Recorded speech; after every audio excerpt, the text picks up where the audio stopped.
The canner's warming up, and today we're going to can some ham and bean soup. I'm going to use navy beans, and I buy my organic navy beans from Azure Standard. And so I'm going to go ahead and get them rinsed up.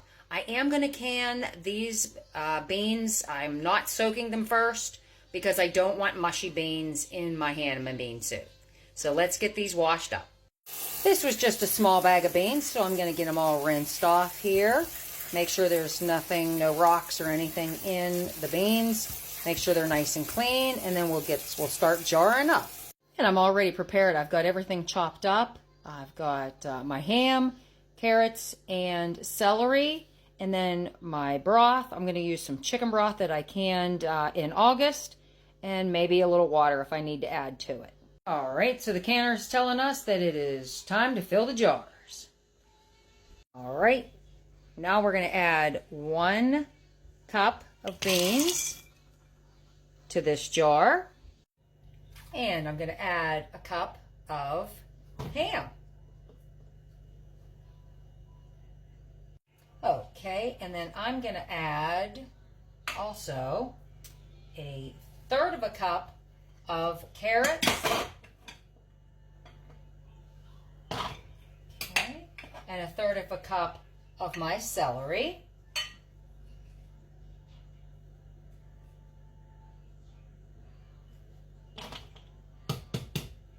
Okay, and then I'm also going to put in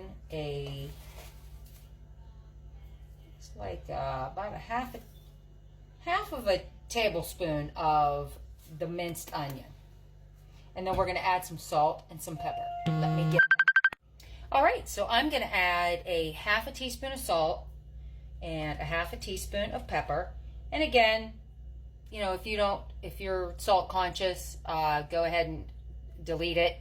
Or if you like a little more salt, add a little more salt. I'm just going light on it right now because I can always add it in the end product. But you can't take it away if you add too much. So keep that in mind. So I've got everything added into my jar. And as you can see, it's a little bit, well, I'd say a little bit more than half full. So I'm going to go ahead and load up the other jars, and then I will add the liquid, and I'll be back to show you the finished product. It's going to be really good, and it's one of my husband's favorites. So I'm excited to surprise him with this and get it on our shelves. Okay, we're going to leave an inch of headspace, and I am going to wipe my rims with vinegar. Just because the ham is greasy, and if it happened to touch the lid or the rim, it would make my lid not seal, and we don't want that to happen.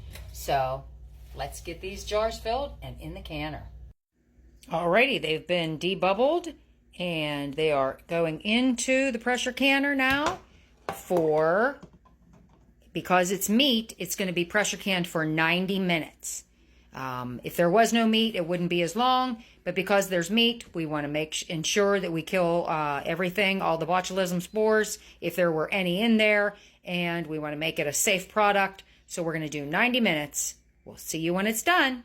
All right, it's out of the canner and it's done. So let's take a look at our ham and bean soup.